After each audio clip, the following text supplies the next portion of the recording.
Telangana high court نے P D act کے تحت چرلاپلی جیل میں محروز بی جے پی کے متنازع رکن اسمبلی راجہ سنگھ کو مشروط ضمانت دے دی ہے۔ بی جے پی لیڈر کو نامناسب بیانات اور تبصرے کرنے پر پارٹی کی رکنیت سے معطل کر دیا گیا تھا اور پی ڈی ایکٹ کے تحت پولیس نے ان کے خلاف کارروائی کی تھی۔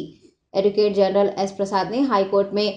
کہا تھا کہ راجہ سنگھ کو جیل سے اگر رہا کیا گیا تو امن و امان کا مسئلہ پیدا ہونے کا امکان ہے اور ان کے خلاف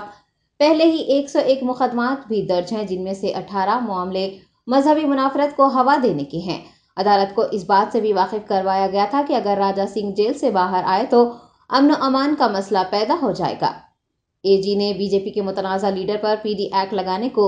درست بتایا تھا۔ دوسری جانب راجہ سنگھ کو جیل سے باہر لانے کے لیے مسلسل کوشش کر رہے وکیل روی چندر نے ایم ایل اے کو غیر قانونی طور پر گرفتار کرنے کی عدالت میں دلیل پیش کی اور ملعون رکن اسمبلی نے بھی وضاحت دیتے ہوئے یہ کہا کہ انہوں نے کسی بھی مذہب کی توہین نہیں کی ہے اور نہ ہی کسی مذہب کو نشانہ بنایا تھا۔ دونوں فریقین کے دلائل سننے کے بعد ہائی کورٹ نے